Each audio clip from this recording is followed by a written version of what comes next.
स्वागत है आपका पॉजिटिव इनबॉक्स हिंदी चैनल पर। इस चैनल पर आपको नई नई और दिलचस्प कहानियाँ मिलती हैं। अगर आप पहली बार इस चैनल पर आए हैं तो चैनल को सब्सक्राइब कर लीजिए और वीडियो अच्छी लगे तो कमेंट और लाइक करना बिल्कुल मत भूलिएगा। सोनपुर गांव के एक टूटे फूटे से मकान में दो बहनें रहती थी। बड़ी बहन का नाम था बाला, लेकिन गांव वाले उसकी पीठ पीछे उसे बला कहकर बुलाते थे, क्योंकि वो स्वभाव से बहुत ही चिड़चिड़ी और अव्वल दर्जे की झगड़ालू थी। उसके दिल में किसी और के लिए तो क्या, अपनी छोटी सौतेली बहन रूपा के लिए भी बिल्कुल भी प्यार और दया की भावना नहीं थी। घर का सारा काम रूपा से करवाती थी, लेकिन इसके बावजूद भी वो अपनी छोटी बहन पर बहुत ही ज्यादती करती थी। गांव का हर आदमी बाला से नफरत करता था, लेकिन दूसरी तरफ रूपा के साथ हर गांव वाले की हमदर्दी थी और बाला इसका पूरा फायदा उठाती थी। जब भी गांव वालों से उसे कोई काम पड़ता तो वो रूपा को आगे करती। एक दिन उसका मीठे चावल खाने का दिल था तो उसने अपनी बहन रूपा से कहा कि रूपा, तू जा गांव में किसी से एक कटोरा शक्कर मांग कर ले आ। रूपा बोली, किससे मांग कर लाऊं दीदी, किसी के घर में भी तो हमारा आना जाना नहीं है। गांव के सभी लोगों से तुम्हारी लड़ाई हो रखी है। रूपा बोली, हाँ, मेरी तो सबसे लड़ाई है, लेकिन तेरी तो सबसे बनती है ना। तू किसी भी घर में चली जा, तुझे कोई मना नहीं करेगा। ऐसे ही दिन बीते जा रहे थे और फिर सर्दियों की एक ठिठुरती रात में दोनों बहनों के घर में सूखी लकड़ियां खत्म हो गई थी। उस समय बाला ने रूपा को डांटते हुए कहा, अरे कामचोर, तुझे दिन में कहा था कि सूखी लकड़ियां इकट्ठी करके ले आ। अब क्या होगा, अगर आज लकड़ियां नहीं जली तो ठंड के मारे मैं तो सुबह तक मर जाऊंगी। रूपा बोली, लेकिन दीदी, आपने कहा था कि सारे कपड़े धोने के बाद ही मैं जंगल में जाऊं, मगर कपड़े धोने तक तो रात हो चुकी थी। बाला ने कहा, अगर रात हो चुकी थी तो तूने कौन सा सोने चांदी और हीरे जवाहरात के गहने पहने थे, जो रात में तुझे जंगल में चोर डाकुओं का डर सता रहा था। क्या अब तेरी यही सजा है कि तू इसी वक्त जंगल से सूखी लकड़ियां बिन कर लेकर आ। रूपा कहने लगी, दीदी, मुझ पर दया करो, जंगल में चोर डाकुओं का ही नहीं बल्कि जंगली जानवरों का भी डर है। इतनी रात में अगर मैं वहां पर गई तो जानवर मुझे खा जाएंगे। बाला ने उसे फटकारते हुए कहा, ज्यादा बन मत, चल यहाँ से जल्दी जाकर लकड़ियां लेकर आ, नहीं तो जंगली जानवर तुझे बाद में खाएंगे, उससे पहले मैं तेरी खाल खींच दूंगी। ये कहकर बाला ने रूपा को धक्के देकर घर से बाहर कर दिया। बेचारी बदनसीब रूपा रोती बिलखती हुई जैसे ही अपने घर से बाहर निकली, ठंडी हवा के पहले ही थपेड़े ने उसे कंपा कर रख दिया। मरती क्या ना करती, मजबूरी में वो जंगल में चली गई। कुछ देर बाद ठंड से कांपती हुई वो जंगल में लकड़ियां इकट्ठी कर रही थी और जब किसी खतरनाक जानवर की दहाड़ सुनती तो सांस रोककर भगवान को याद करने लगती। रूपा सूखी लकड़ियों को इकट्ठा करते हुए जंगल में आगे बढ़ती जा रही थी। ठंड के कारण कोहरा इतना ज्यादा फैला हुआ था कि हर लकड़ी उसे गीली ही मिल रही थी। वो सोच रही थी, अगर मैं इन गीली लकड़ियों को इकट्ठा करके घर ले जाऊंगी तो मेरी दीदी मुझे इन्हीं गीली लकड़ियों से मार मार कर मेरी चमड़ी उधेड़ देगी। तभी अचानक अंधेरे में उसे ठोकर लग गई और उसका सर एक पत्थर से जा टकराया। अगले ही पल उसकी आंखों के सामने अंधेरा छा गया और वो जमीन से दोबारा उठ ना सकी और वहीं पर बेहोश हो गई। लेकिन उसके भाग्य में अभी और भी दुख झेलना बाकी था। तभी तो उसके बेहोश हो जाने के बाद ना तो बर्फीली ठंड में उसका शरीर अकड़कर मुर्दा हुआ और ना ही जंगल के किसी जानवर ने उसे अपना भोजन बनाया। सुबह होते ही सूरज की किरणों की गर्मी से उसके बेहोश शरीर में एक बार फिर से जान पड़ गई।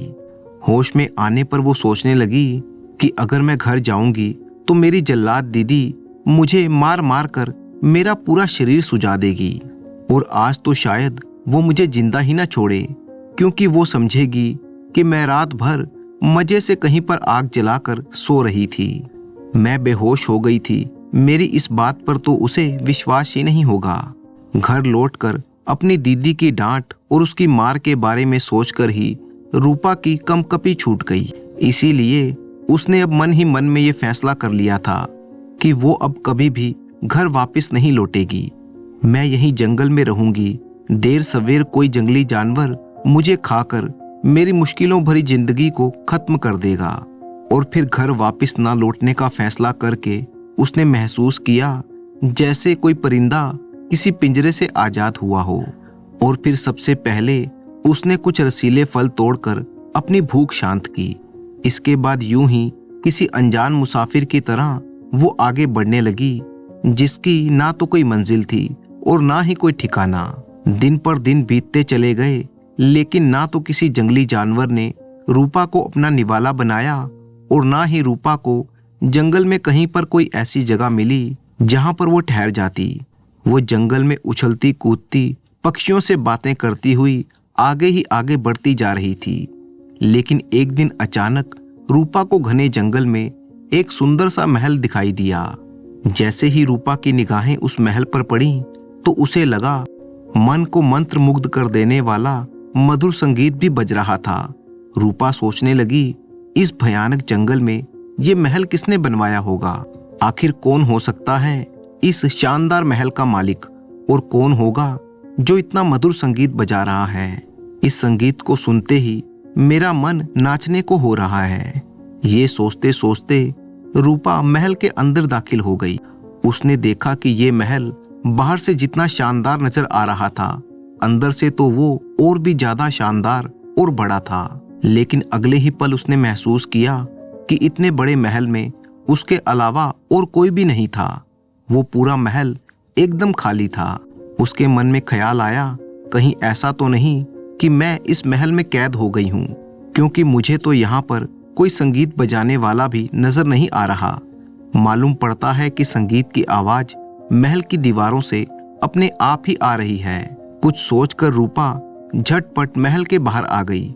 सोचने लगी, नहीं, बिल्कुल नहीं।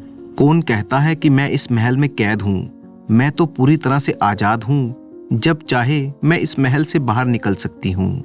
लेकिन फिर भी मुझे महल में रहकर ही इंतजार करना चाहिए, क्योंकि ये शानदार महल जिसका भी है वो कभी ना कभी तो यहाँ पर वापस आएगा ही, और तब मुझे मेरे हर सवाल का जवाब मिल जाएगा।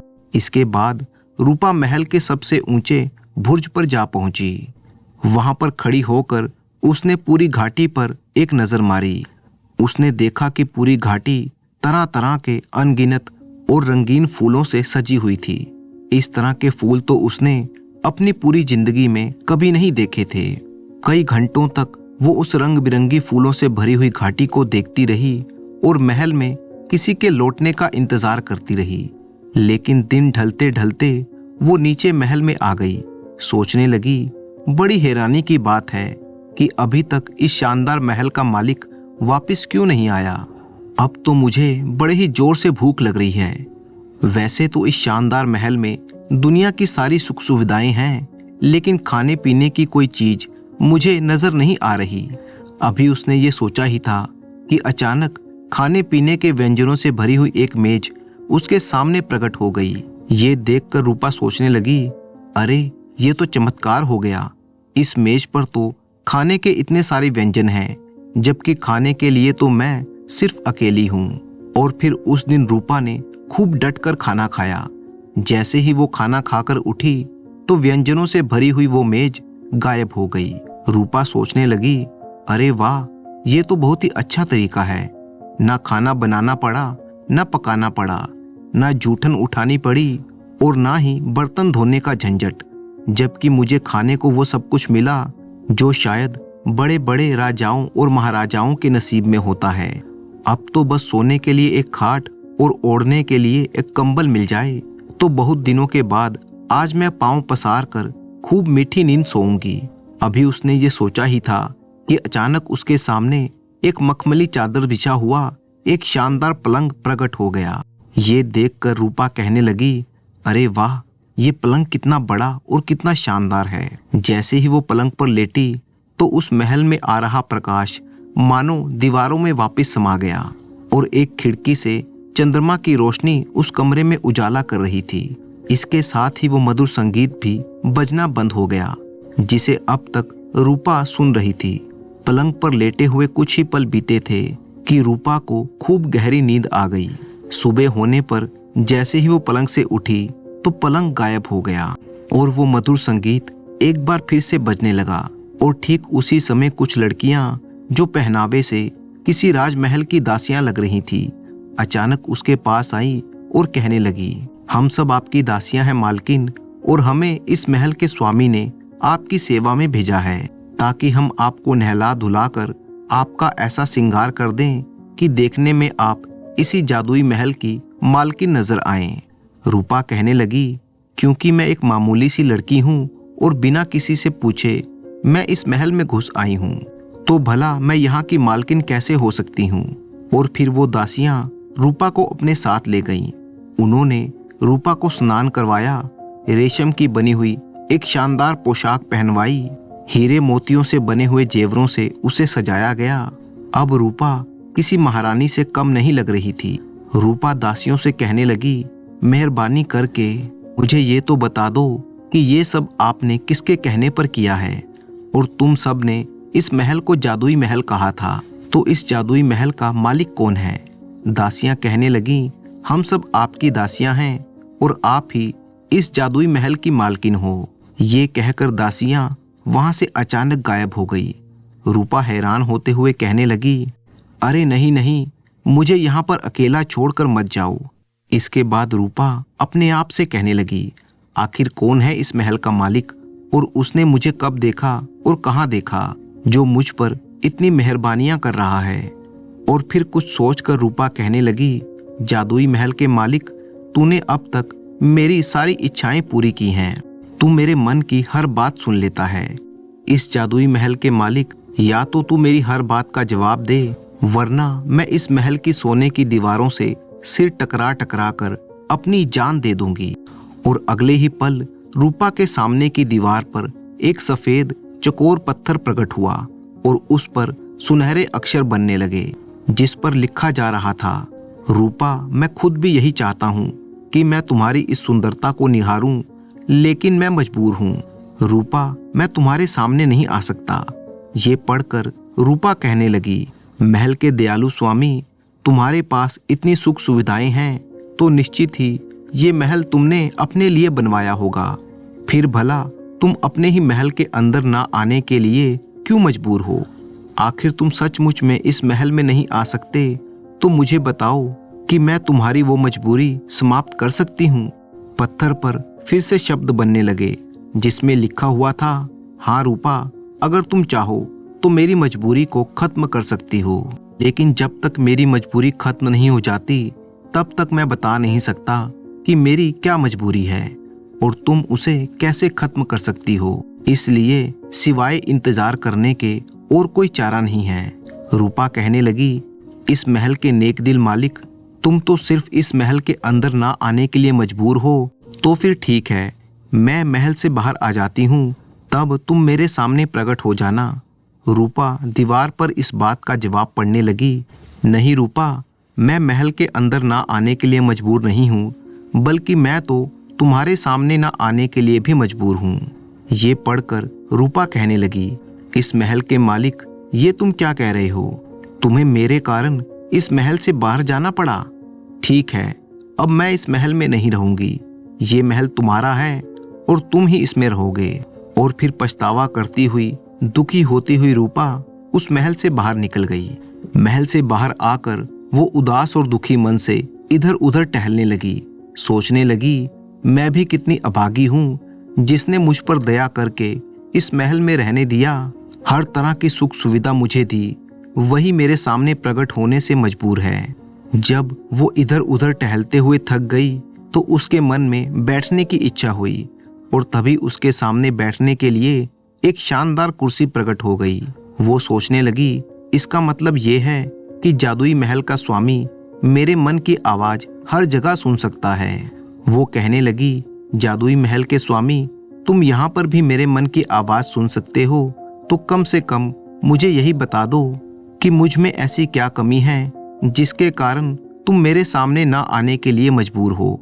तभी उसके सामने मौजूद पत्थर पर अक्षर लिखे जाने लगे। रूपा, तुम्हारे अंदर कोई कमी नहीं है। तुम तो बहुत ही नेक दिल और समझदार लड़की हो। लेकिन रूपा, तुमने मेरी सुविधा के बारे में सोचकर इस महल से बाहर आने का फैसला किया। इस बात से मुझे बहुत ही दुख पहुंचा है। ये पढ़कर रूपा कहने लगी, जादुई महल के स्वामी, क्योंकि तुम मेरे सामने प्रकट होना तो दूर बल्कि अपनी आवाज तक मुझे ना सुनाने के लिए मजबूर हो, तो भला मैं तुम्हारे महल में कैसे रहूं? जबकि मैं अगर इस महल में रहूंगी तो तुम महल से बाहर रहोगे। और फिर रूपा इस बात का जवाब उस पत्थर पर पड़ने लगी जिस पर लिखा था, रूपा, मैं अभी तुम्हें अपनी आवाज सुना सकता हूँ, लेकिन मुझे डर है कि मेरी आवाज सुनकर कहीं तुम डर कर यहाँ से भाग ना जाओ। रूपा कहने लगी, अगर तुम समझते हो कि तुम्हारी आवाज इतनी खराब या इतनी भद्दी है कि मैं उसे सुनकर डर जाऊंगी, तो मैं वचन देती हूँ कि मैं यहाँ से कहीं नहीं भागूंगी। इसलिए अब तुम बेफिक्र होकर मुझे अपनी आवाज तो सुना ही दो। और तभी बादलों की गड़गड़ाहट जैसे तेज और भयंकर आवाज घाटी में गूंज उठी। रूपा, तुम बहुत ही अच्छी और बहुत ही नेक दिल हो, लेकिन मैं बदनसीब तुम्हारे सामने खड़ा होकर तुम्हारी सुंदरता को नहीं निहार सकता।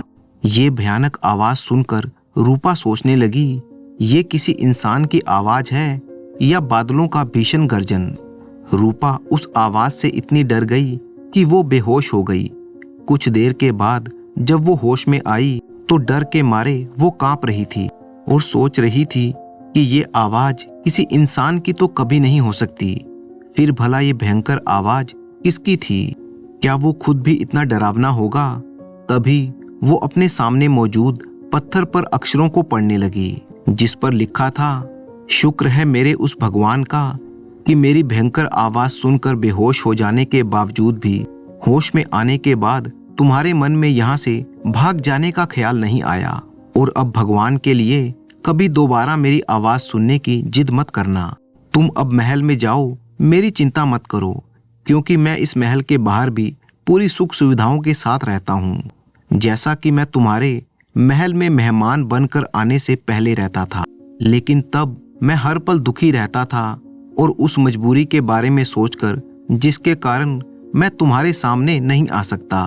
रूपा कहने लगी, तुम्हारी आवाज भले ही डरावनी हो, लेकिन मैं तुम्हें अपना स्वामी मान चुकी हूँ। मैं तुम्हें अपने सपनों का राजकुमार समझती हूँ, ऐसा राजकुमार जो मुझे बहुत ही प्यार करता है।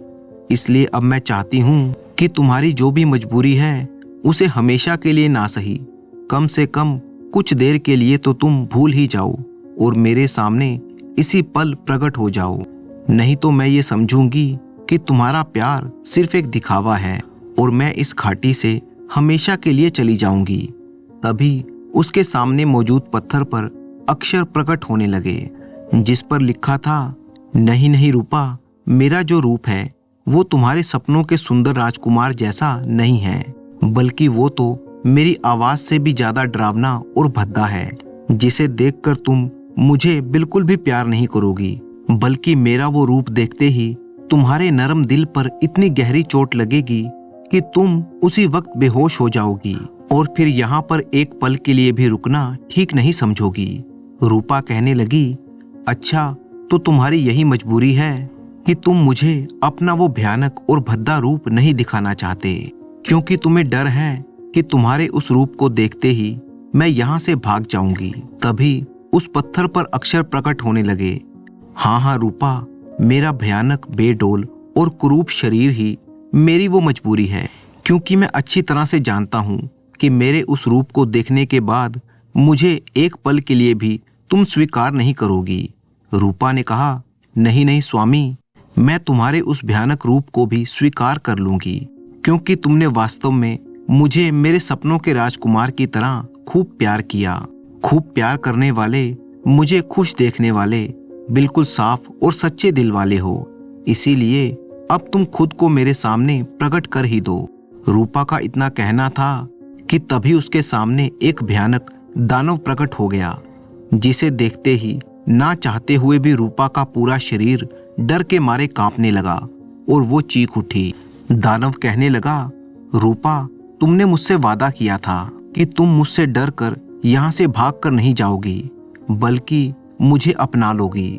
दानव का ये रूप देखकर रूपा की आंखों के सामने अंधेरा छा गया और वो बेहोश होकर गिर पड़ी।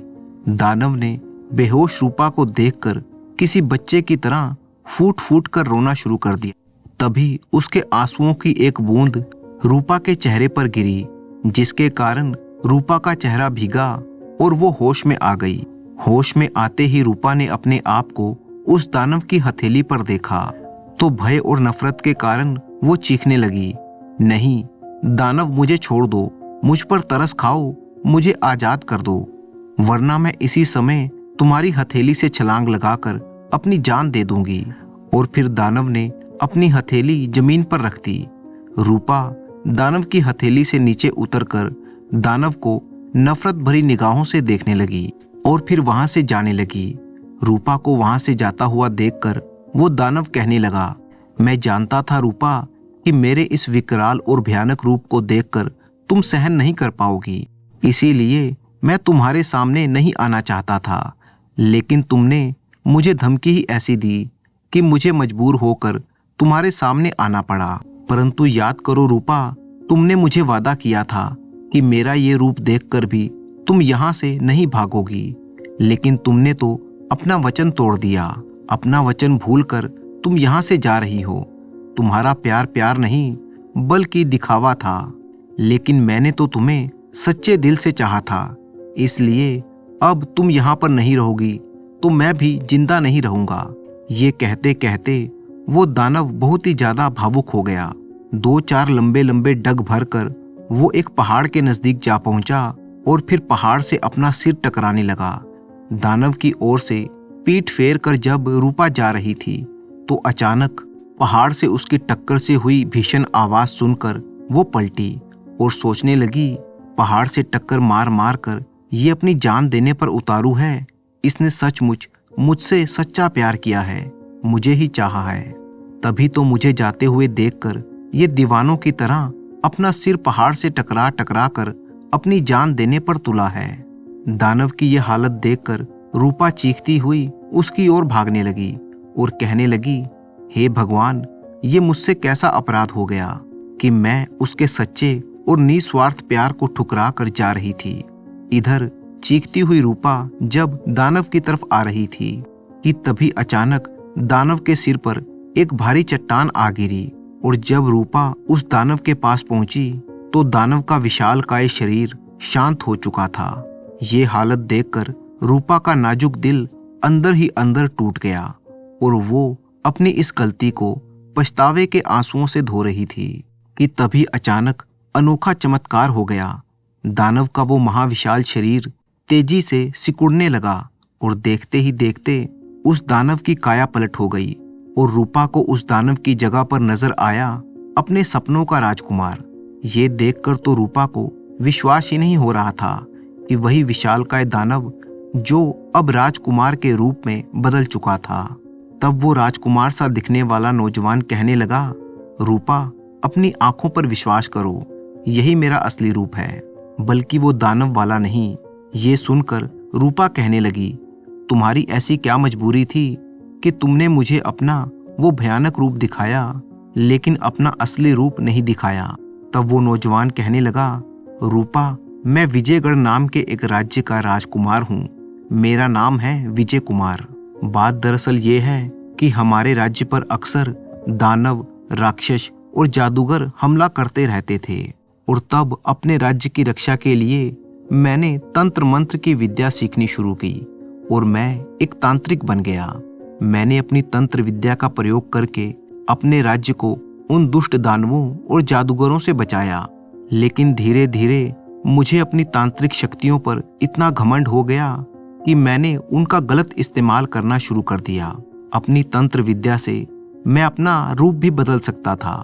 एक दिन जब मैं जंगल में शिकार के लिए गया तो वहां पर एक ऋषि महाराज की कुटिया थी जो अपनी बेटी के साथ वहां पर रहते थे। जब मेरी नजर उस ऋषि कन्या पर पड़ी तो मैं उसके रूप सौंदर्य को देखकर उस पर मोहित हो गया और उसे पाने की इच्छा रखने लगा, लेकिन ऋषि महाराज की बेटी ने मेरे प्रेम प्रस्ताव को ठुकरा दिया। मुझे ये बात बिल्कुल भी अच्छी नहीं लगी। मैं तो हर हालत में उसे पाना चाहता था। इसीलिए मैं तरह तरह से उसको और ऋषि महाराज को तंग करने लगा। इसी दौरान एक दिन मैंने अपनी मायावी तांत्रिक विद्या से एक दानव का रूप बनाया और उन ऋषि के आश्रम में जा पहुंचा। लेकिन ऋषि महाराज ने अपनी योग विद्या से मुझे पहचान लिया और कहा कि तुम विजयगढ़ के राजकुमार विजय कुमार हो। मैं तुम्हें श्राप देता हूँ कि तुम आज से अपने इसी मायावी दानव के रूप में ही रह जाओगे, जिसे धारण करके तुम हम लोगों को डरा रहे हो। जब मुझे अपनी गलती का एहसास हुआ तो मैंने ऋषि महाराज से माफ़ी मांगी और बोला कि महात्मा जी, ये सब तो मैंने सिर्फ इसलिए किया था क्योंकि मैं आपकी पुत्री से प्रेम करता था और प्रेम के वश होकर ही मैंने ऐसा दुस्साहस किया। मेहरबानी करके मुझे माफ़ कर दीजिए।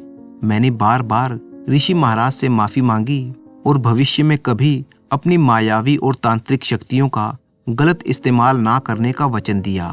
तब कहीं जाकर ऋषि महाराज को मुझ पर दया आई और वो कहने लगे कि मेरा श्राप तो झूठा नहीं हो सकता, मतलब कि तुम अपनी इच्छा से अब अपना ये दानव का रूप नहीं त्याग सकते, ना ही कोई दूसरा रूप धारण कर सकोगे। लेकिन तुमने एक कन्या के प्रेम में पड़कर ये सब किया है। इसीलिए जब भी कभी कोई सुंदर कन्या तुम्हारे इस दानव रूप को ही स्वीकार करते हुए सच्चे दिल से तुम्हें प्यार करेगी और जब वो पहली बार अपने मुंह से अपने प्रेम को प्रकट करेगी, तभी तुम्हें अपना असली मनुष्य का रूप प्राप्त हो पाएगा। और तब मैंने इस मायावी दानव के रूप में वापस अपने नगर में जाना ठीक नहीं समझा, बल्कि मैं इस मनोरम घाटी में एक महल बनाकर रहने लगा, ये सोचकर कि इस महकती हुई घाटी में शायद कोई लड़की आ जाए और मेरे महल की मेहमान बन जाए। तब मैं खुद को अदृश्य करके उसकी खूब सेवा और आव भगत करूँगा, उसे खूब प्यार करूँगा, उसका पूरा ख्याल रखूँगा। तब शायद वो भी मुझसे प्यार करने लगे। और फिर यहाँ पर पहुँचने के बाद तुम्हारे साथ क्या क्या हुआ ये सब तो तुम्हें मालूम है। रूपा बोली, हाँ वो सब तो मैं जानती हूँ, लेकिन तुमने उन दासियों के बारे में नहीं बताया जिन्होंने सुबह मेरा श्रृंगार किया था। वो कौन थी और कहाँ से आई थी? राजकुमार बोला, वे सभी तो मेरी जादुई शक्तियों से बनी हुई दासियां थी। और रूपा, अब हम महल में चलते हैं। जैसे ही वे दोनों महल में दाखिल हुए तो दासियों ने उनका महल में स्वागत किया। एक दासी ने आकर कहा, मालिक भोजन तैयार है। खाना खाने के बाद जब वे दोनों विश्राम करने के लिए कमरे में पहुंचे तो अचानक रूपा कुछ उदास सी हो गई। राजकुमार ने जब इसका कारण पूछा तो वो कहने लगी, प्रिय राजकुमार, मैं तो यहाँ पर पूरे ठाठ बाट से रह रही हूँ, जबकि मेरे गांव में मेरी बड़ी बहन बाला है जो कि वहाँ पर गरीबी में दुख भरा जीवन बिता रही है। राजकुमार बोला, अच्छा बस इतनी सी बात, आओ देखते हैं कि तुम्हारी बहन बाला इस समय कहाँ पर है और क्या कर रही है। इतना कहकर राजकुमार ने दीवार की ओर हाथ उठाया और कोई मंत्र बोला। उसी पल दीवार पर लगे हुए एक बड़े से शीशे में रूपा का गांव दिखाई देने लगा। राजकुमार बोला, रूपा, ये जो शीशे में दिखाई दे रहा है ये तुम्हारे गांव का नज़ारा है और वो रही तुम्हारी बहन बाला। उन्होंने शीशे में देखा कि गांव वाले उसकी बहन बाला से पूछ रहे थे, बाला सच सच बता कि रूपा कहाँ पर है, वो इतने दिनों से गांव में दिखाई नहीं दे रही। बाला कहने लगी, वो कलमुही कहीं चली गई या भाग गई, मुझे नहीं मालूम। गांव वालों ने कहा, नहीं तू झूठ बोलती है, जरूर तूने उसे मार डाला। और फिर सारे गांव वाले मिलकर बाला को जबरदस्ती गांव की पंचायत के सामने ले गए।